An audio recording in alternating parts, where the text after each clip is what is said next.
7:15, September 22nd, 1955.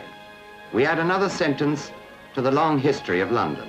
London with all its familiar landmarks, the Houses of Parliament, Westminster Abbey, with its banners and tombs, heart of so many royal occasions.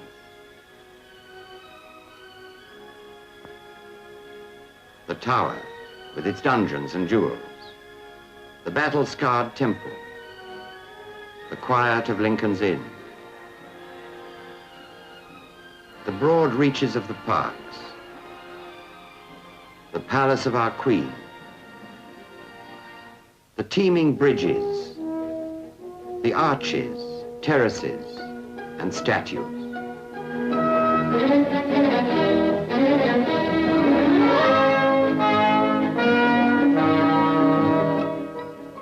A 1,000 years ago it was here, a tiny village on the river whose brimming curves today reflect the majesty of one of the most mighty and venerable cities of the world. Twice it has almost been destroyed by fire. A monument marks one. The gaping scars so many of us well remember in the making mark another. Out of the one a new cathedral arose, and London would have been rebuilt had Wren but had his way. Out of the other, the beauty of his masterwork stood clear. Today, the old city is spread out south to Croydon, north to Highgate, east to Ilford, west to Uxbridge, to become the giant we know.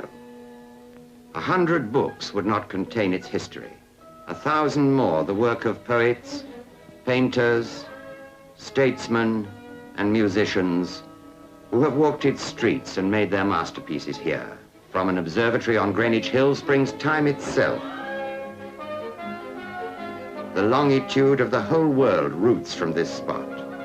Law and statesmanship have been distilled and sent out from the offices of Whitehall to the four corners of the world. And history is still in the making.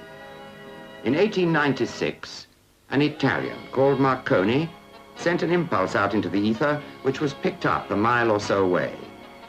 Soon the world was agog with invisible messages passing with the speed of light around the world.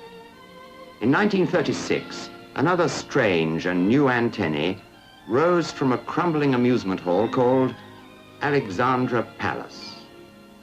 From here, the first public television service in the world was launched, and in less than 20 years gained such momentum that today 1 home in 3 throughout the British Isles sits spellbound several hours a day before a magic tube. On the 30th of July last year, after much argument, a challenger was admitted to the lists to question this 20-year monopoly. The Independent Television Act was passed by both Houses of Parliament. There shall be an authority, it said, whose function shall be to provide television broadcasting services additional to those of the British Broadcasting Corporation and of high quality, both as to transmission and as to the matter transmitted. Another paragraph was added to the history of British television. In January this year, the contractors charged with the execution of this new Elizabethan enterprise had nothing more than paper letterheads and hope. Now, 9 months later, something approaching a miracle of organization and design has been accomplished. Studios, staff, and technical equipment have all been assembled. A new public service is about to be launched over the rooftops of old London.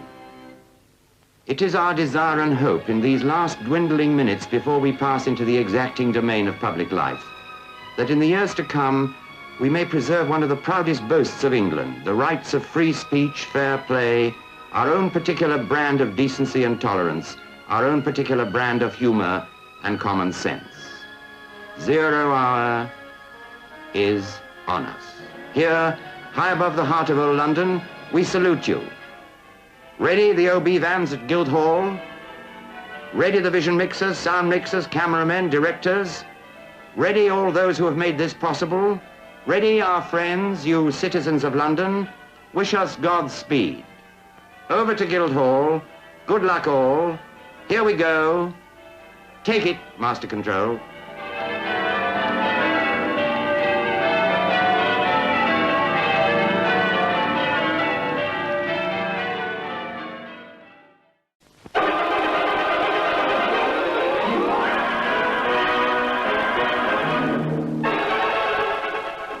Commercial television is here. Among those who will bring the new programs to you are Sir John Barbirolli, who will give you fortnightly concerts with the Halle Orchestra. John Clements will present world classic dramas in the series International Theatre. Val Parnell will bring you Stars from the Palladium, the world's #1 variety theatre. And here's Jack Hilton, advisor on light entertainment to Associated Rediffusion. Advisor on boxing to Associated Broadcasting, Jack Solomons. Associated Rediffusion's head of talks, Leslie Mitchell. Noel Barber, ace reporter, brings you Assignment Unknown. Frank Owen, in his series Personal Call, will visit celebrities in their own homes. Orson Welles will take you round the world. A series from Associated Broadcasting's Sunday Afternoon will feature Tin Yu and Jill Craigie, among many other well-known personalities. Joe Davis and Danny Blanchflower will bring you snooker and soccer. Janine Graham and John Whitty will answer viewers' correspondence in their program Mail Call. Some of the other stars who will appear in the programs are Bob Hope, Norman Wisdom, Flanagan and Allen, Tommy Trinder, Richard Hearn, Mr. Pastry, Gracie Fields, Johnny Ray, Guy Mitchell, David Hughes, Lena Horne, and Michael Miles with Take Your Pick, not forgetting the Tiller Girls. We are proud to present an enormous variety of films and dramas, all the best of their kind.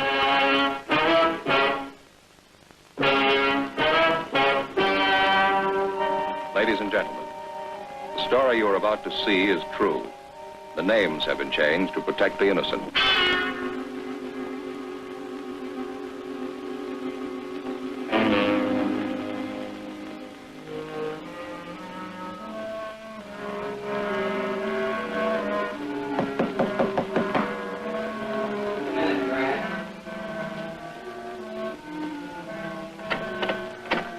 Your name Sanford? Leave it alone. Come on, get up. All right, Sanford. You get nothing from me. I don't know what you're talking about. Is that right? What are you trying to build anyway? You haven't got anything on me. 14 robberies, mister. That's what we got on you. You think you got proof? We got it. Yeah. 14 victims. Let's go.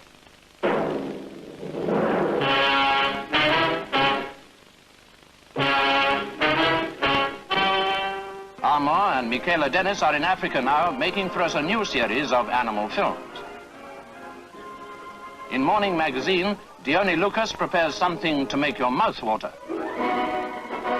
Our remotes units will bring you sporting events, theatres, exhibitions, anything of interest within the range of their links. They want to show every aspect of the great London scene to you who watch our programs.